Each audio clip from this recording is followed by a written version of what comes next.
Oke,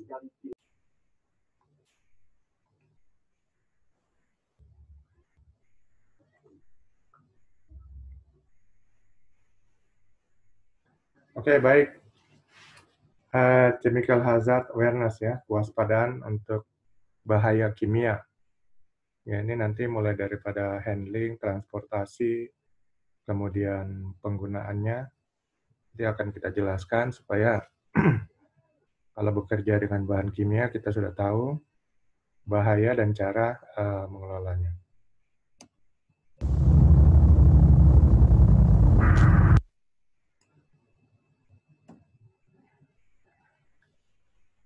Jadi di sini pengetahuan ya, pengetahuan supaya bisa mengelola bahan-bahan kimia berbahaya.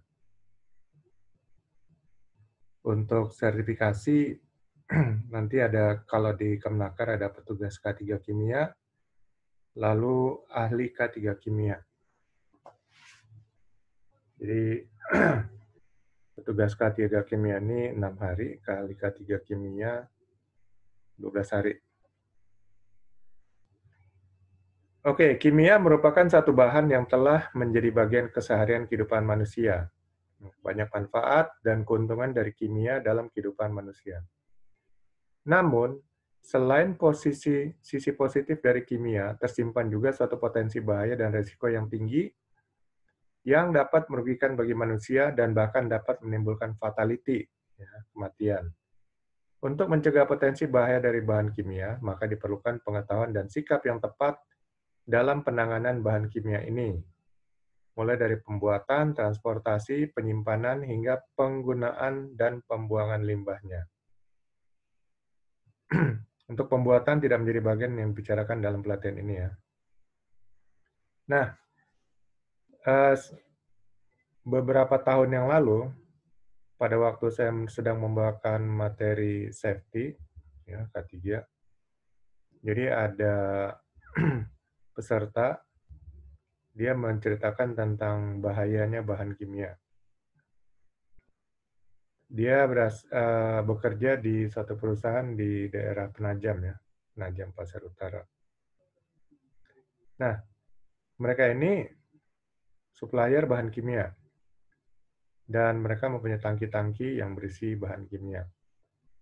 Salah satu bahan kimianya adalah KOH ya, kalium hidroksida. Itu bahan kimia yang sangat berbahaya. Jadi bahan kimia ini ada yang bersifat asam, ada yang bersifat basa atau alkalin. Nah, yang bersifat asam itu asam sulfat ya. Jadi pH-nya itu di bawah 5. Sedangkan yang bersifat basa itu pH-nya di atas 10. Seperti KOH tadi pH-nya lebih kurang 12 kalau nggak salah ya. Jadi itu sangat berbahaya. Kalau pH-pH yang sangat rendah bersifat asam maupun yang sangat tinggi bersifat basa, itu sama saja kalau terkena kulit bisa terbakar. Nah, ada seorang petugas mereka ya, yang tugas hariannya adalah mengecek bahan-bahan kimia di tangki. Ya, dia akan mengecek untuk melihat apakah sudah hampir habis ya atau apa.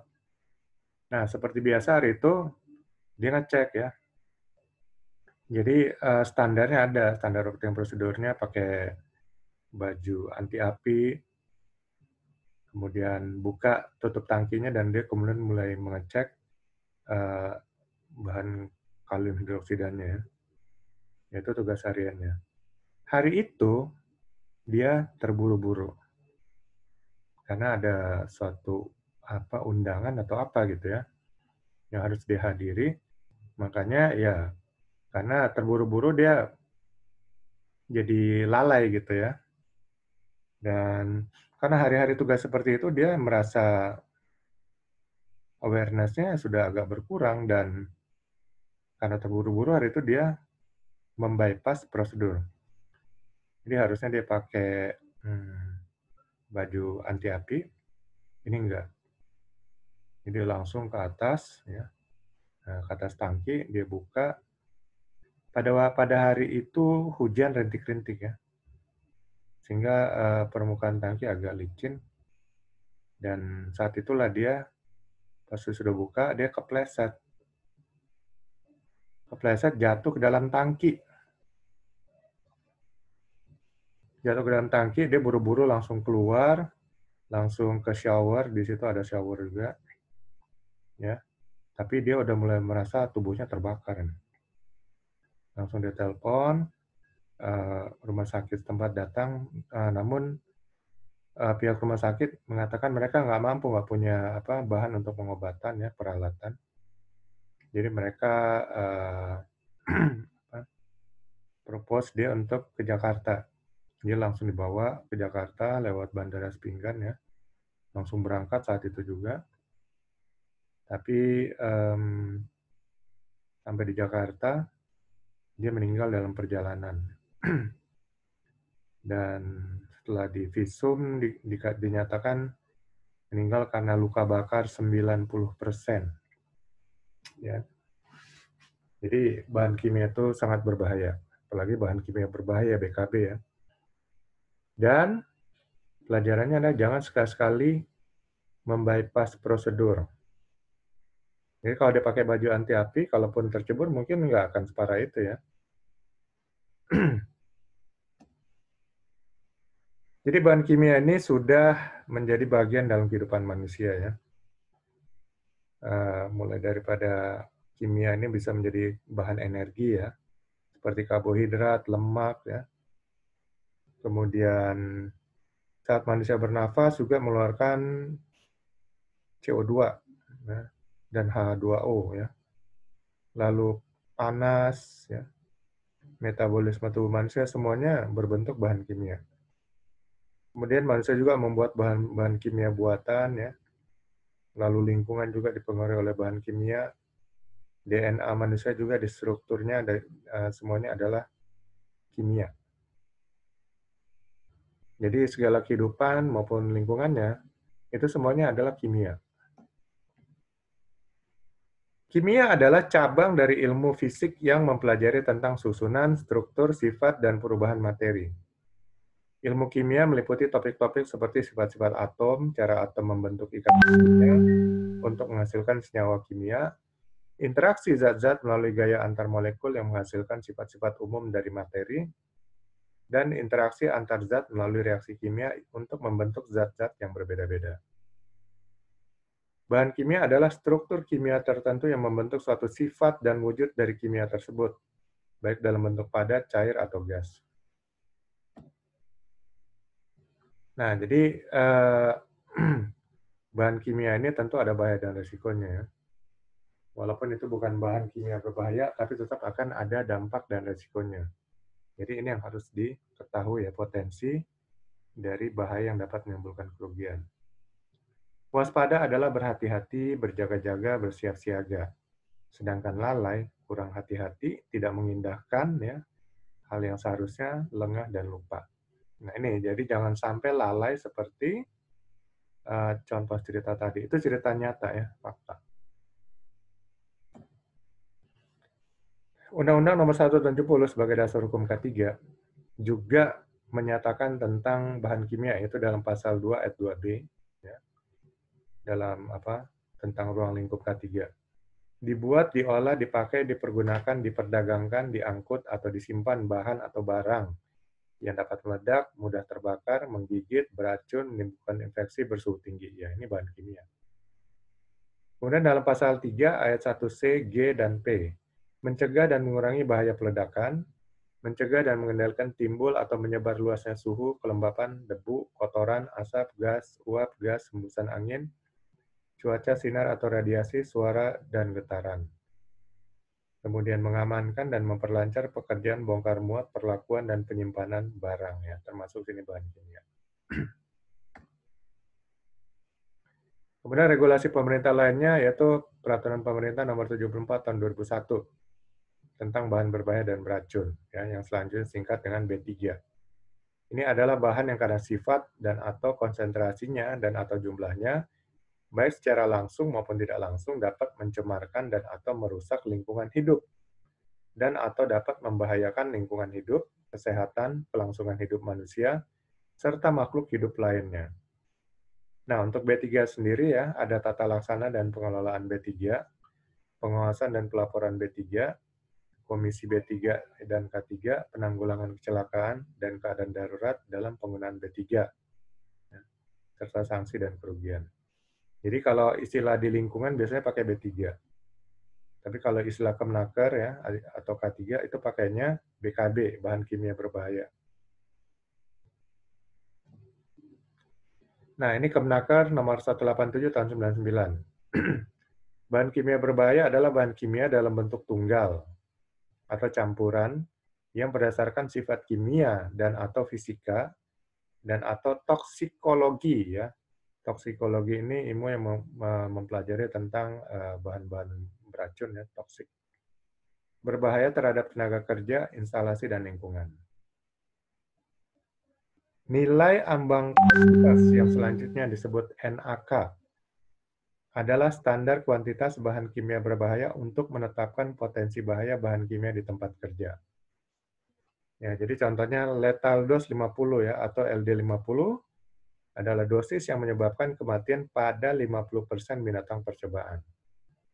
Kemudian ada istilah lagi lethal concentration 50 atau LC50 adalah konsentrasi menyebabkan kematian pada 50% binatang percobaan. Ya, ini nanti ada hubungan dengan nilai ambang batas dari satu bahan kimia ya yang diperbolehkan. Gitu. Pengendalian berbahaya kimia berbahaya, pengendalian dari bahan kimia berbahaya sebagaimana dimaksud pada pasal 2 meliputi penyediaan lembar data keselamatan bahan ya LDKB atau MSDS, Material Safety Data Sheet dan label-label. Ya, gambar-gambar yang untuk mengingatkan atau untuk membuat kita aware.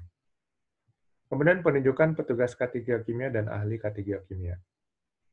Lembar data keselamatan bahan sebagaimana dimaksud dalam pasal 3 huruf A meliputi keterangan tentang ya ini MSDS keterangannya ada tentang identitas bahan dan perusahaannya, ya, pembuatnya, lalu komposisi bahan, kemudian identifikasi bahayanya, dan kemudian tindakan pertolongan pertama pada kecelakaannya ya kalau terpapar dengan bahan kimia tersebut. Kemudian E, tindakan penanggulangan kebakaran, lalu F, tindakan mengatasi kebocoran dan tumpahan, dan G, penyimpanan dan penanganan bahan tersebut ya, bahan kimia tersebut. H, pengendalian pemajanan dan alat pelindung diri. Jadi bagaimana pengendalian supaya tidak terpapar ya dengan bahan kimia tersebut dan juga bagaimana alat-alat APD-nya yang diperlukan.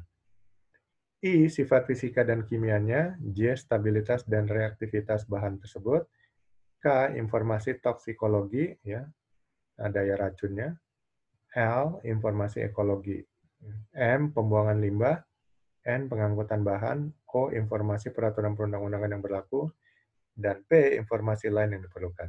Nah, inilah kira-kira informasi yang terdapat dalam satu MSDS, ya, Material Safety Data Sheet, atau lembar data keselamatan bahan, LDKB. Masih Kemnaker nomor 187 tahun 99. Pengusaha atau pengurus wajib menyampaikan daftar nama, sifat, dan kuantitas bahan kimia berbahaya di tempat kerja dengan mengisi formulir. Sesuai contoh seperti tercantum dalam lampiran 2, ya, keputusan Menteri ini kepada kantor, departemen, atau dinas tenaga kerja setempat, dan tembusannya disampaikan kepada kantor wilayah Departemen Tenaga Kerja setempat. Kriteria bahan kimia berbahaya sebagaimana dimaksud dalam pasal 7 ayat 3 terdiri dari A. Bahan beracun, B. Bahan sangat beracun, C. Cairan mudah terbakar, D. Cairan sangat mudah terbakar, E. Gas mudah terbakar, F. Bahan mudah meledak, G. Bahan reaktif, dan H. Bahan oksidator. Nah, masih Kepnaker nomor 187/99.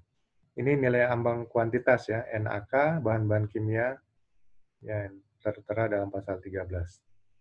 Untuk bahan kimia kriteria beracun, ini nilai ambang kuantitasnya 10 ton. Nilai bahan kimia sangat beracun 5 ton. Jadi maksimal kuantitasnya nih nilai ambang kuantitasnya ya. Lalu bahan kimia kriteria reaktif 50 ton, bahan kimia kriteria mudah meledak 10 ton, bahan kimia kriteria oksidator 10 ton ya. Oksidator ini mudah bereaksi dengan oksigen ya, bisa menjadi flammable atau eksplosif. Kemudian bahan kimia kriteria cairan mudah terbakar 200 ton, bahan kimia kriteria cairan sangat mudah terbakar 100 ton, bahan kimia kriteria gas mudah terbakar 50 ton. Kewajiban pengusaha atau pengurus ya, dokumen pengendalian potensi bahaya besar dan penunjukan petugas K3 kimia dan ahli K3 kimia. Ya, nanti suatu saat mungkin kalau bekerja di satu perusahaan kimia sudah tahu ya, harus benar-benar menguasai regulasi pemerintah ini supaya bisa mengendalikan bahaya dari bahan kimia yang mungkin menjadi satu bahan yang menjadi produk dari perusahaan tempatnya bekerja. Apa itu kimia? Apa itu reaksi kimia, unsur, nyawa, ion? Kimia adalah cabang dari ilmu fisik yang mempelajari tentang susunan, struktur, sifat, dan perubahan materi. Ilmu kimia meliputi topik-topik seperti sifat-sifat atom, cara atom membentuk ikatan kimia untuk menghasilkan senyawa kimia. Interaksi zat-zat melalui gaya antar molekul yang menghasilkan sifat-sifat umum dari materi, dan interaksi antar zat melalui reaksi kimia untuk membentuk zat-zat yang berbeda. Jadi ilmu kimia ini semakin berkembang pesat, manusia juga bisa menciptakan beberapa kimia-kimia tertentu ya, jadi kimia buatan, dan kimia-kimia kemudian dikembangkan menjadi kimia bahan pembunuh massal ya, seperti bom atom, ya, bom hidrogen, dan sebagainya.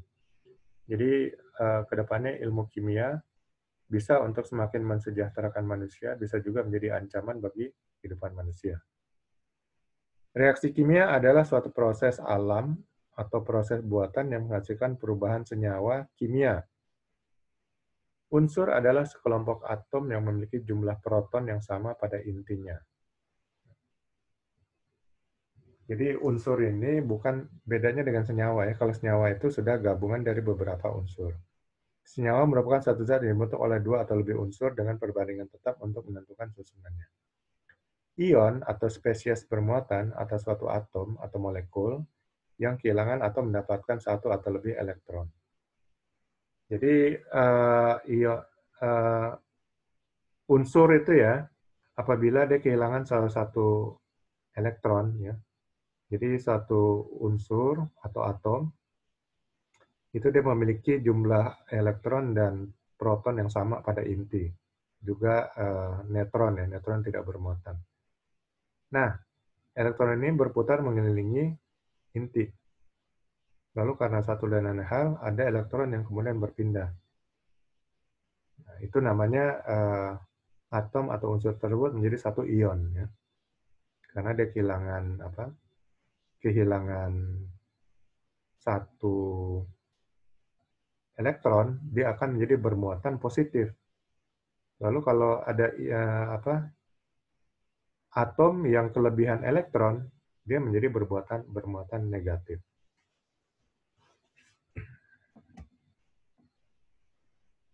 Ya, ini reaksi kimia ya.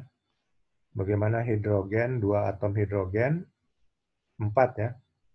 Kemudian menyatu dengan dua atom oksigen. Menjadi dua atom air, H2O. Ya, 2H2 plus O2 dengan 2H2O. Asal-usul kimia. Kata kimia berasal dari alkimia, sebutan untuk serangkaian praktik pada masa-masa terdahulu yang meliputi unsur-unsur ilmu kimia, metalurgi, filsafat, astrologi, ilmu mistik, dan ilmu pengobatan. Alkimia seringkali dianggap berhubungan dengan usaha mengubah timbal atau bahan-bahan baku biasa lainnya menjadi emas. Tetapi pada zaman kuno, ilmu ini mengkaji banyak pokok persoalan ilmu kimia modern. Alkimia didefinisikan oleh alkemis Yunani Mesir awal abad ke-4 Masehi ya. Zosimos sebagai ilmu yang mempelajari tentang komposisi air, pergerakan, pertumbuhan, mewujud, menghilang, mengeluarkan roh dari raga, dan mengikat roh di dalam raga. Jadi zaman dulu masih ada mistis-mistisnya juga ya, padahal ilmu pengetahuan juga sudah berkembang juga pada zaman dulu. Kata alkimia berasal dari kata Arab alkimia ya. Kata alkimia diturunkan dari kata Yunani, yaitu kemia, atau kemeia. Alkimia boleh jadi berasal dari Mesir kuno, karena kata alkimia mungkin diturunkan dari kata Yunani kemia, yang juga diturunkan dari kata kemi atau kimi, yakni nama kuno negeri Mesir dalam bahasa Mesir. Mungkin pula kata alkimia diturunkan dari kata kemeia, yang berarti dituang bersama-sama. Peranan kimia dalam kehidupan manusia. Ini peranannya dalam industri makanan, obat-obatan, pertambangan, petrokimia, otomotif, elektronik digital, kertas, pupuk, pestisida, pembasmi hama, pembasmi serangan, sidik jari, DNA, dan lain-lain. Jadi hampir semua industri ini ada peranan kimia atau bahan kimia. Jadi kita tahu kimia itu sangat penting. Ya, ini jenis-jenis kimia, ada kimia analitik, biokimia, kimia anorganik, kimia fisik. Risiko dan dampak kimia, nah ini yang kita fokus ya. Ledakan, kebakaran, luka bakar, gatal-gatal di kulit, sesak napas, keracunan, sakit kanker, penyakit paru-paru, penyakit dalam lainnya, lingkungan hidup yang rusak. Jadi saat ini dunia sedang wabah corona. Nah, untuk mengatasi wabah corona, digunakanlah kemampuan ilmu kimia ya untuk menghasilkan vaksin. Ya, agar dengan vaksin ini manusia memiliki kekebalan ya, tidak terpapar kepada keparahan daripada corona. Nah, itu jadi di sini dibutuhkan orang-orang yang mempunyai kemampuan tentang bahan kimia untuk membuat vaksin tersebut. Bahan kimia berbahaya yang mudah terbakar. Bahan yang mudah bereaksi dengan oksigen untuk menimbulkan kebakaran ya, seperti bensin, spiritus, eter, alkohol, dan lain-lain. Dan bahan ini mudah menguap. Ada berbagai jenis bahan kimia mudah terbakar, antara lain ya, ada zat padat mudah terbakar, ada belerang, fosfor kuning, hibrida logam, logam dalam keadaan murni ya, seperti aluminium, magnesium, zinc, atau seng. Bila kontak dengan air, maka dia bereaksi ya, seperti mudah terbakar, yaitu kalium dan natrium. Kemudian bahan kimia berbahaya beracun.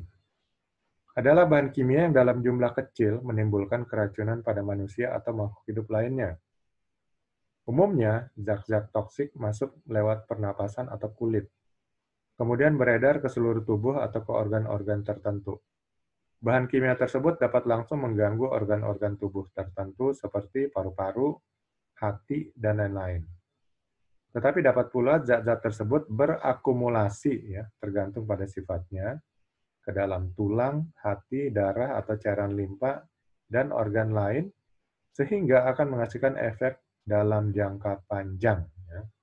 Jadi ada kimia beracun, yang ada efeknya akut ya atau dalam waktu singkat, atau ada yang efeknya kronis ya dalam jangka panjang. Radiasi. Bahan kimia radioaktif adalah bahan kimia yang mempunyai kemampuan memancarkan sinar radioaktif dengan aktivitas jenis lebih besar dari 0,002 mikrocurie per gram. Unsur radioaktif adalah unsur yang mempunyai nomor atom di atas 83. Selain itu, radioaktif juga merupakan kumpulan beberapa tipe partikel subatom, yang biasanya disebut sinar gamma, neutron, elektron, dan partikel alfa.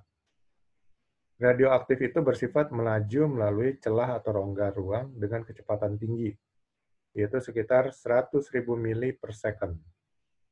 Tentunya radioaktif dengan mudah bisa masuk ke tubuh dan merusak sel alami yang telah disusun tubuh.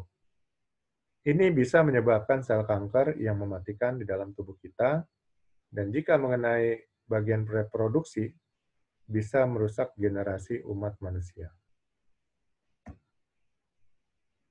Kemudian dampak ke tubuh manusia ini menyebabkan iritasi, ya, korosif. Ya. Korosif ini merubah struktur bahan menjadi berkarat, umpamanya. Menimbulkan alergi, menyebabkan sulit bernapas, menimbulkan keracunan sistemik, menyebabkan kanker, menyebabkan kerusakan atau kelainan janin, menyebabkan pneumokoniosis, ya, salah satu penyakit pernapasan, menyebabkan efek bius. Dampak terhadap lingkungan. Bahan-bahan kimia dapat juga mengganggu dan merusak lingkungan hidup, di antaranya ada senyawa CFC atau senyawa klorofluorokarbon, atau juga ada karbon dioksida dalam aerosol cair atau bahan kimia semprot mengakibatkan penyebab utama penipisan lapisan ozon ya, dan efek rumah kaca. Jadi zat CFC ini dapat menipiskan lapisan ozon ya di atmosfer. Kita tahu lapisan ozon itu melindungi bumi dari bahaya meteor ya. Jadi saat masuk bumi meteor terbakar oleh lapisan ozon ya, atau atmosfer. Nah, kalau makin tipis, tentunya daya bakarnya juga makin berkurang ya, sehingga bumi terancam dengan hantaman daripada meteor ya yang selalu seliweran di angkasa, ruang angkasa. Dan juga lapisan ozon ini menyaring sinar matahari sehingga tidak berbahaya apabila sampai mengenai manusia. Nah, kalau lapisannya makin tipis, maka kemungkinan penyaringannya ya terhadap bahaya sinar matahari ini semakin berkurang, sehingga manusia akan mudah kulit terbakar, ya, terkena kanker, dan sebagainya. Kemudian limbah plastik dan styrofoam tidak dapat diuraikan oleh mikroorganisme yang mengakibatkan pencemaran lingkungan. Lalu limbah cair dari kegiatan mencuci menyebabkan terjadinya eutrofikasi, ya, atau perairan menjadi subur. Ini menyebabkan terjadinya alga, ya, tumbuh-tumbuhan alga ini maksudnya yang melimpah dan akan menjadi sampah organik sehingga perairan kekurangan oksigen. Ya, karena tumbuhan ini sangat menyerap oksigen. Sodium cyanida. Kayaknya beberapa tahun lalu ada kasus cyanida ya. 3 tahun atau 4 tahun lalu kalau nggak salah. Jadi kena racun cyanida, orangnya mati ya. Temannya sendiri kayaknya yang taruh racun cyanida. Sodium cyanida adalah anion yang bermuatan tunggal ya. Ini anion ini ion bersifat positif ya. Ion positif. Kalau kation negatif. Anion bermuatan tunggal yang terdiri dari satu atom karbon dan satu atom nitrogen yang tergabung dalam ikatan rangkap 3. Bahan kimia ini merupakan salah satu jenis bahan kimia berbahaya penggunaannya ya, biasa di bidang pertanian dan juga fotografi industri, logam, dan lain-lain.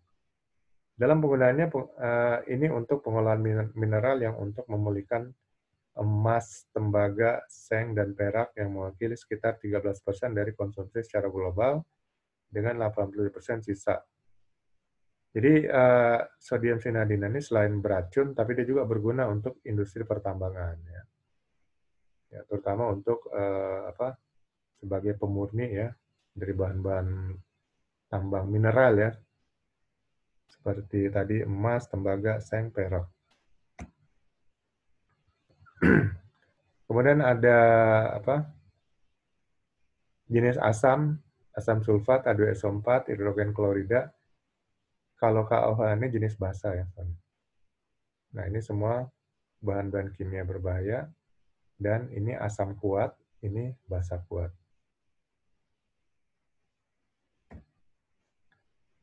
Pengendalian bahan kimia.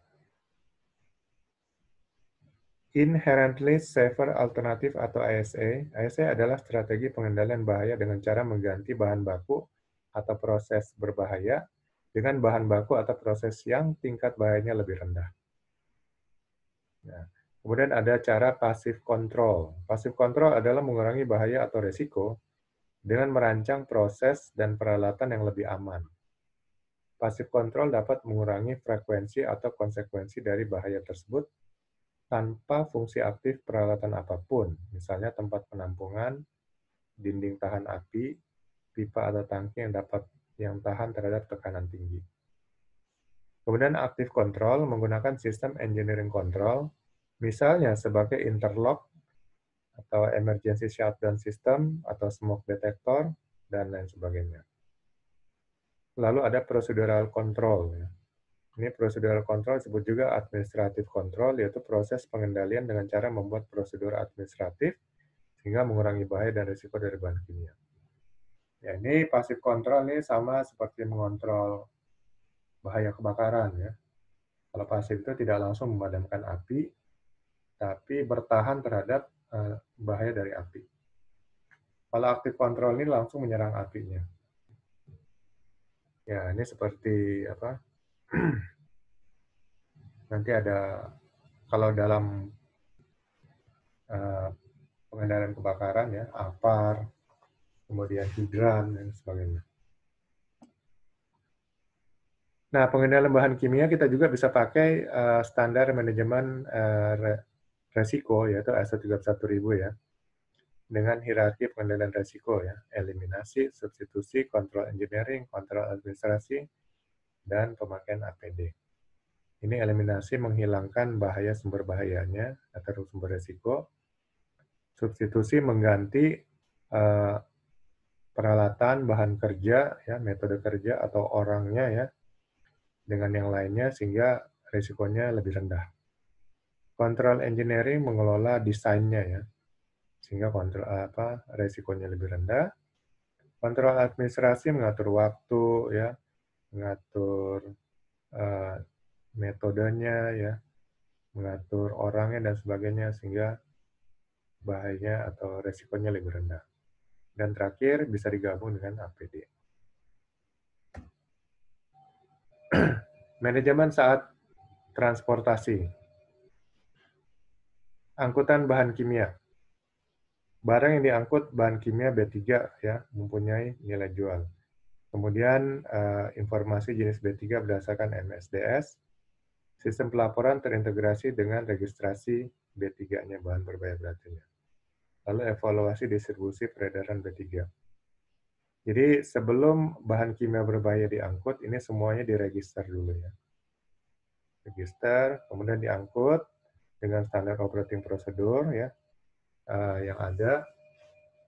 Drivernya, sopirnya juga diberikan pelatihan sehingga bisa mengetahui bahaya dan resiko daripada bahan yang diangkutnya ya, yang berupa bahan kimia berbahaya atau B3, bahan berbahaya dan beracun.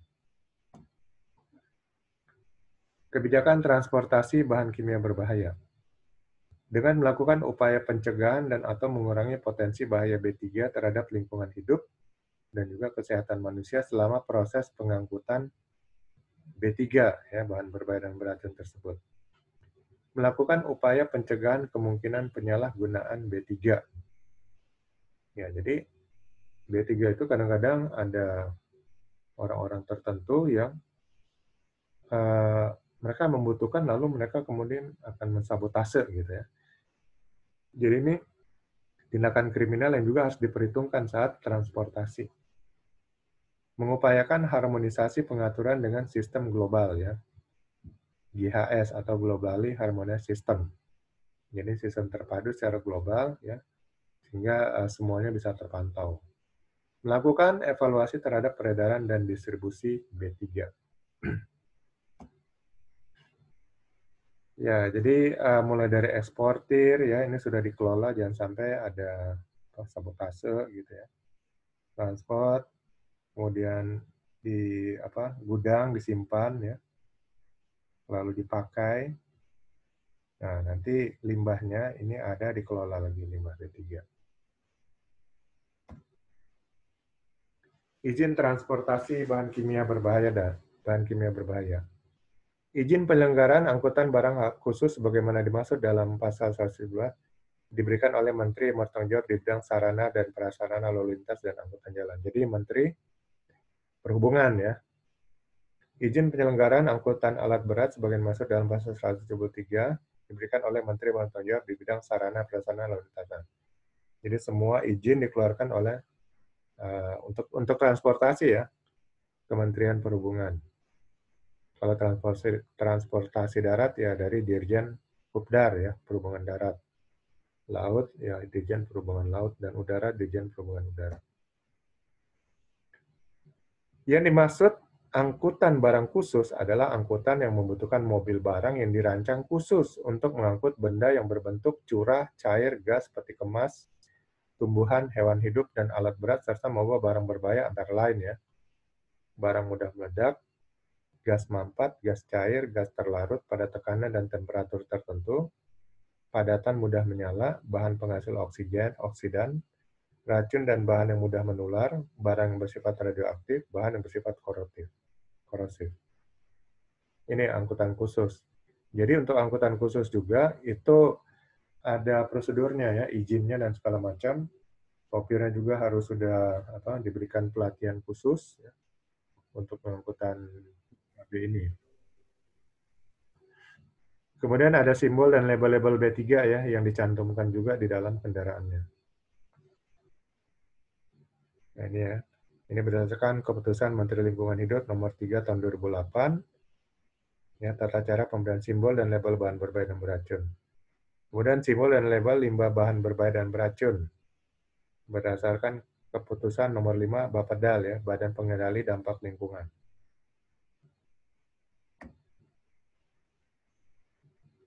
Kenapa perlu penyimpanan B3 bahan berbahaya beracun dengan baik ya? Untuk melindungi kesehatan manusia dan pekerja dan lain-lainnya.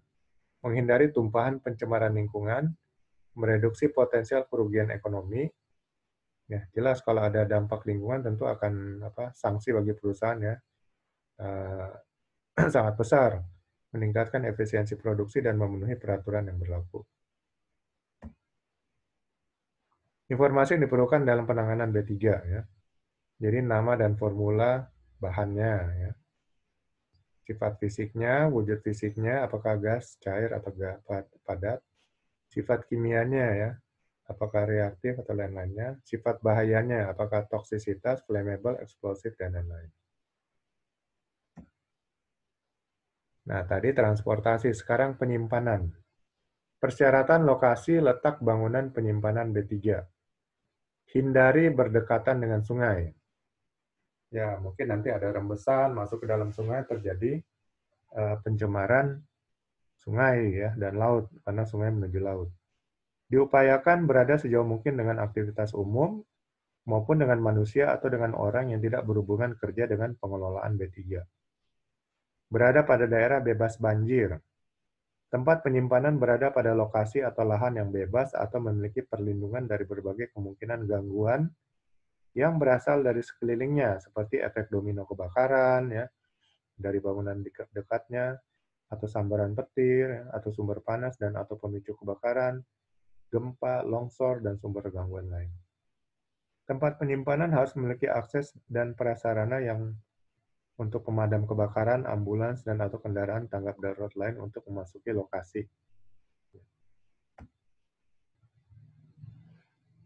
Peledakan bangunan harus mempertimbangkan akses terhadap sistem penanganan keadaan darurat. Misalnya akses bagi kendaraan pemadam kebakaran untuk masuk ke lokasi tempat penyimpanan. Tanpa akses ke lokasi, risiko terhadap manusia, lingkungan, dan harta benda akan semakin besar. Kemudian, lokasi tempat penyimpanan bahan berbahaya dan beracun yang berdekatan dengan badan air dapat menimbulkan risiko pencemaran saat terjadinya keadaan darurat, ya, tumpahan atau kebakaran.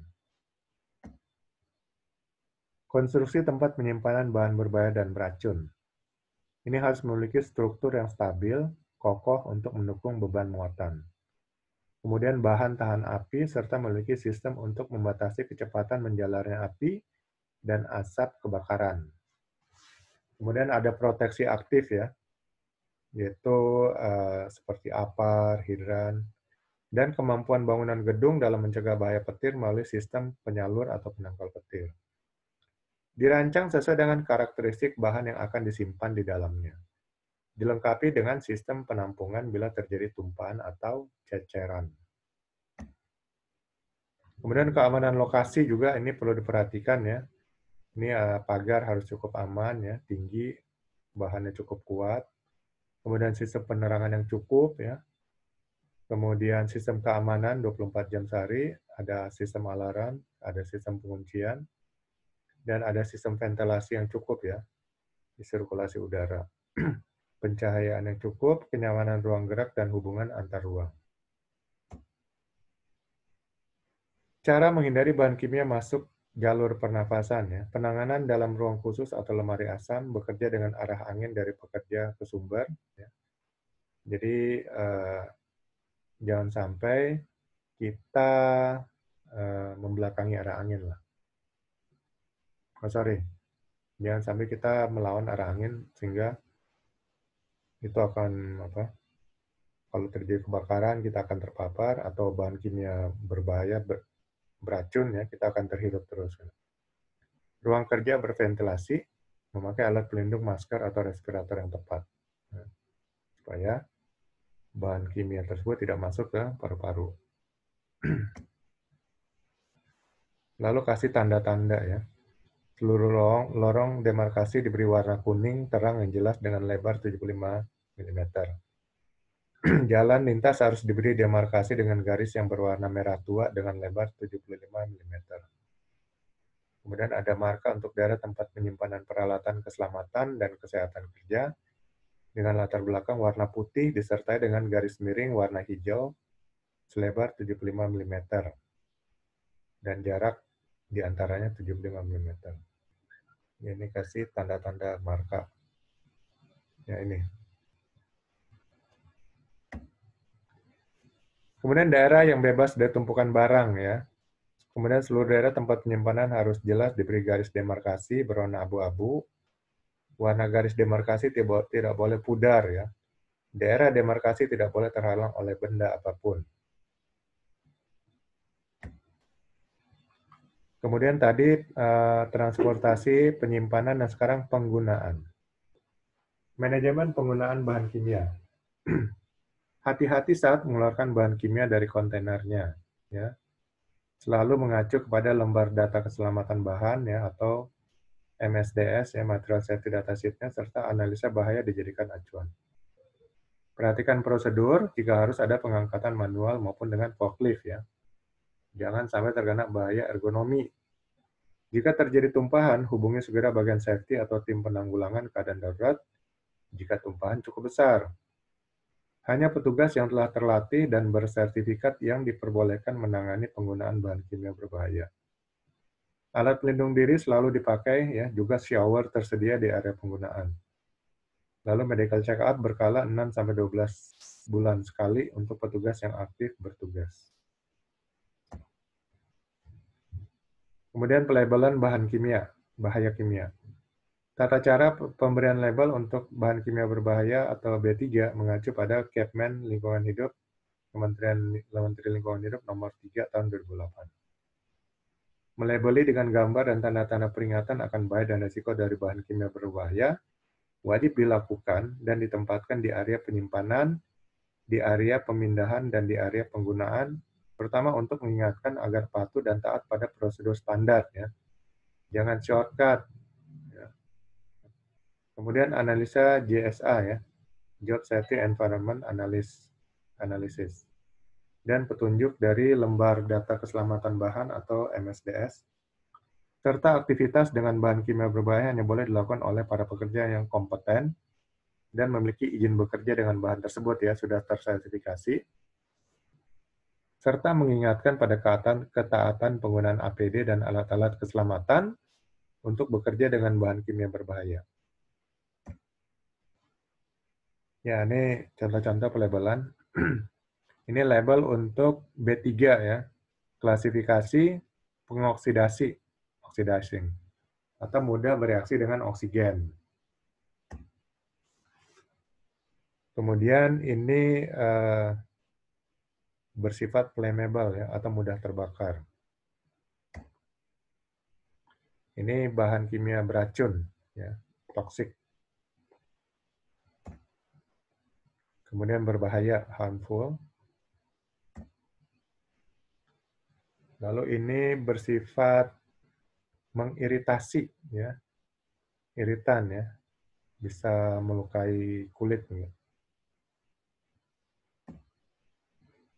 Nah ini bersifat korosif ya, bisa melukai dan juga bisa merusak bahan logam ya, berkarat dan sebagainya.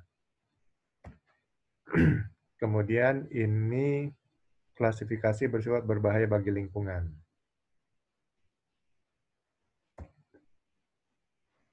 Ini berupa gas bertekanan, pressure gas. Manajemen tumpahan kimia.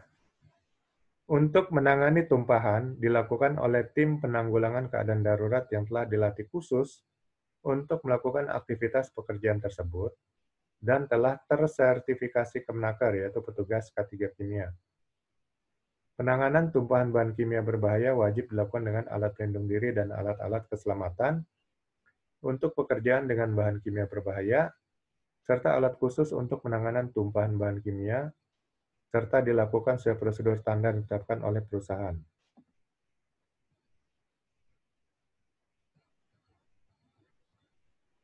Nah, jadi penanganan polusi pembuangan limbah kimia. Jadi untuk polusi ya yang terkait dengan bahan kimia serta kimia ini kembali harus bekerja sama dengan Dinas Lingkungan Hidup setempat. Ya. Jadi apakah pembuangan limbah kimia ini dikelola sendiri atau dikelola oleh pihak ketiga. Jadi kalau untuk perusahaan-perusahaan pertambangan, perusahaan-perusahaan besar, itu mereka biasanya dikelola oleh pihak ketiga. Karena untuk mengelola sendiri juga membutuhkan sumber daya yang besar ya. Dan itu akan mengganggu bisnis utama mereka, maka akhirnya mereka bekerja sama dengan pihak ketiga ya untuk pembuangan limbah kimia. Untuk alat pelindung diri, jadi alat-alat pelindung diri ini ya disesuaikan ya, biasanya masker ya, masker yang memiliki untuk penyaring toksik ya, bahan-bahan kimia beracun, dan juga mungkin ada alat-alat yang tadi saya sudah bilang seperti pakaian anti api untuk bahan-bahan kimia yang flammable ya atau eksplosif. Nah, jadi ada masker biasa, masker khusus, breathing apparatus ya, yang pakai juga di ruang terbatas, sarung tangan karet, safety shoes khusus ya untuk anti bahan kimia, Google ya kacamata ini pelindung, dan baju khusus ya, baju anti api. Analisa insiden kimia.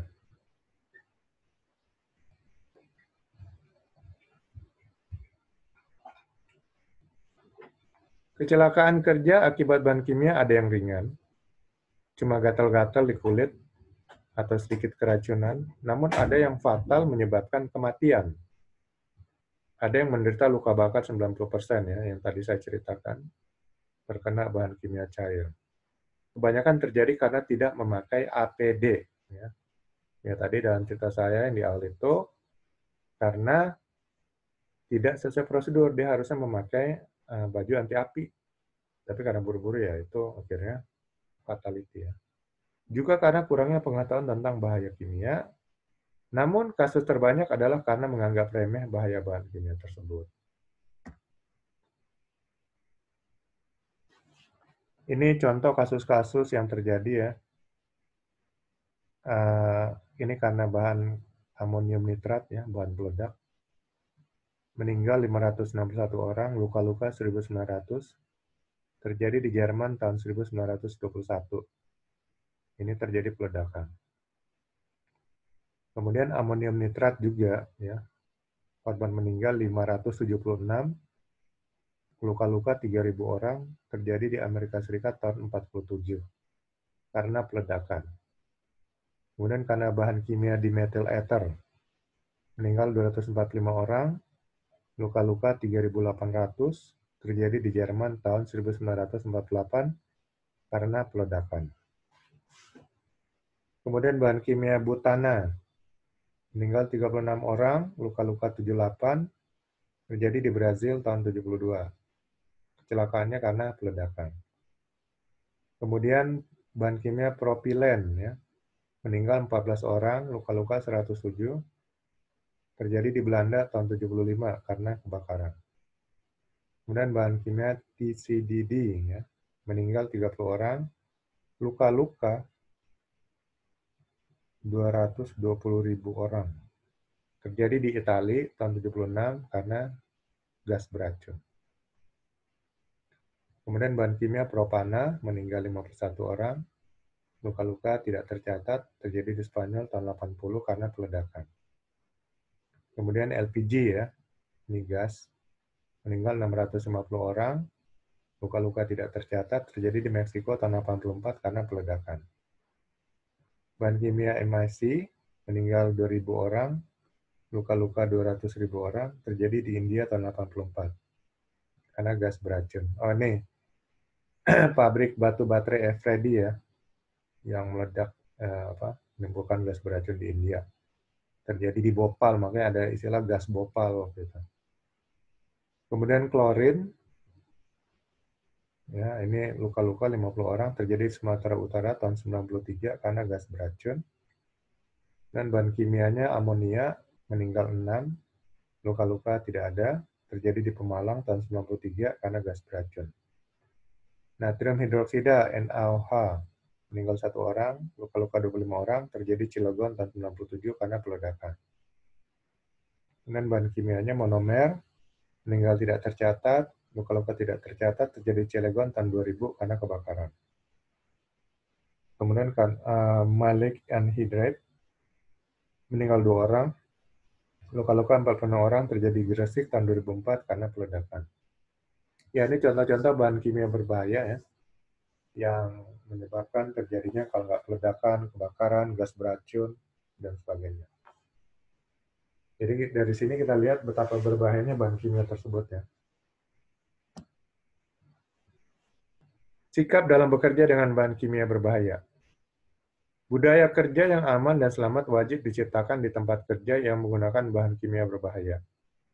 Hal ini dimulai dari kesadaran perorangan bahwa kecelakaan kerja bisa dicegah ya dengan melakukan langkah-langkah pencegahan yang dimulai dari diri sendiri untuk bekerja sesuai prosedur, memahami ya LDKB atau Lembar Data Keselamatan Bahan atau MSDS ya, Material Safety Data Sheet, memakai APD yang sesuai, membuat ya JSEA ya, Job Safety Environment Analysis, melakukan pre-start meeting sebelum pekerjaan dimulai, saling mengingatkan teman sekerja untuk selalu bekerja sesuai prosedur dan berperilaku aman dan selamat.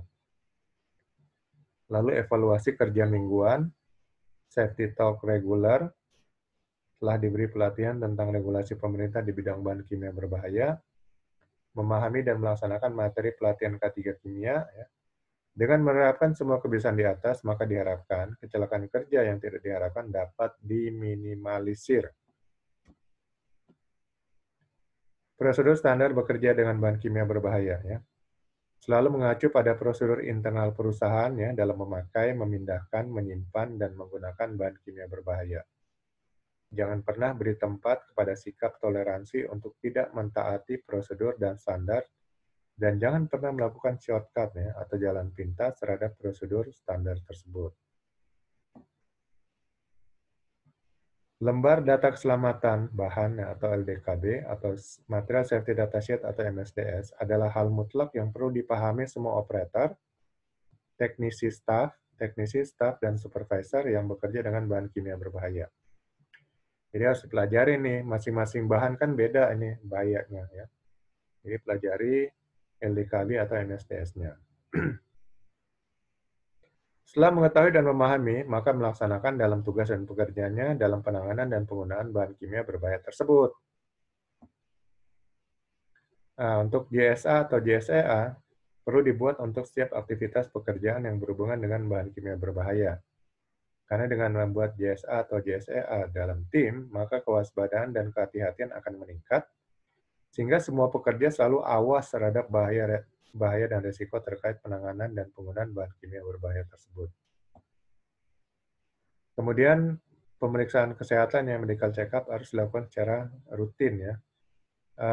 Untuk pekerja-pekerja yang bekerja dengan bahan kimia berbahaya, itu medical check-up-nya ini harus setiap 6 bulan sekali ya, atau paling minimal setahun sekali. Penanganan keadaan darurat kimia dan P3K. Jika melihat atau mengalami keadaan darurat yang berpotensi menimbulkan kecelakaan dan atau fatality, segera laporkan kepada tim penanggulangan keadaan darurat. Pertolongan pertama terhadap korban bahan kimia berbahaya seperti luka bakar, pingsan, karena gas-gas tertentu, keracunan, maka segera laporkan kepada tim penanggulangan keadaan darurat, terutama ke bagian first aid ya, atau pertolongan pertama.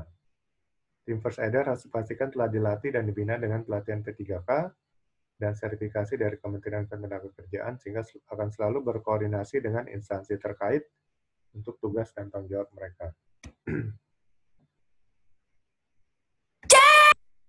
Oke, sampai sini materi tentang kewaspadaan bahan kimia berbahaya selesai. Silakan kalau ada yang ingin tanyakan.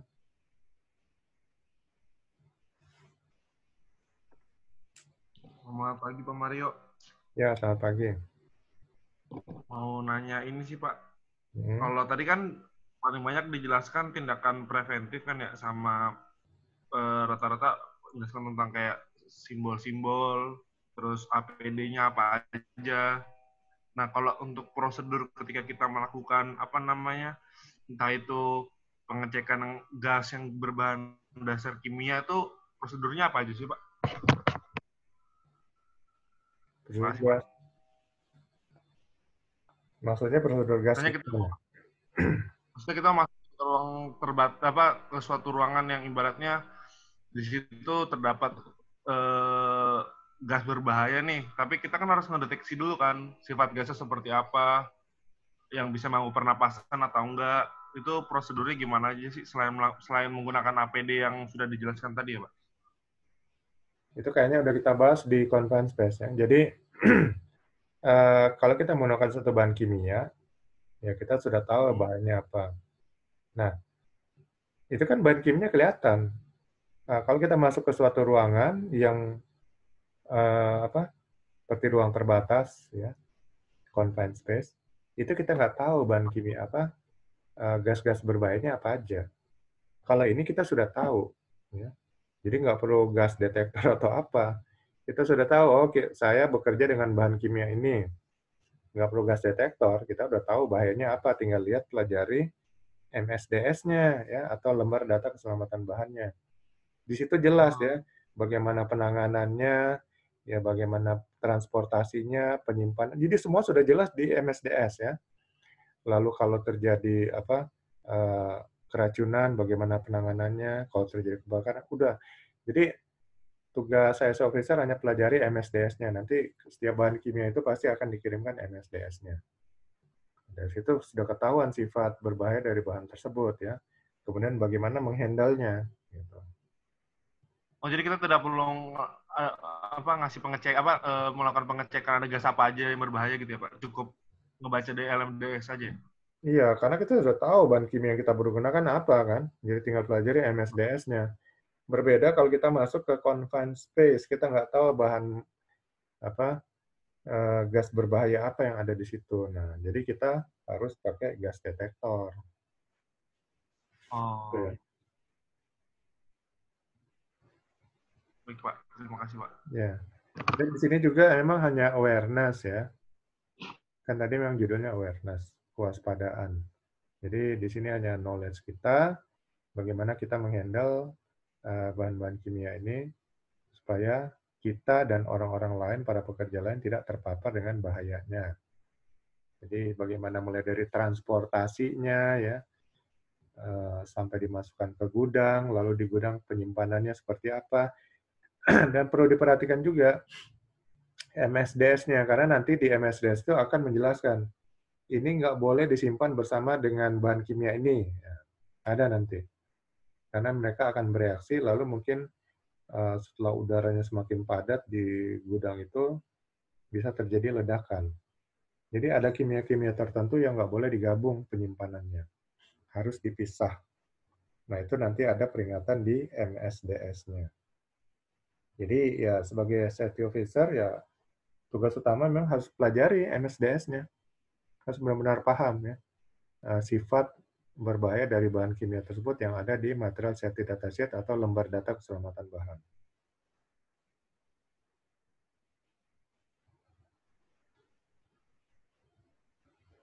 Ada pertanyaan lainnya?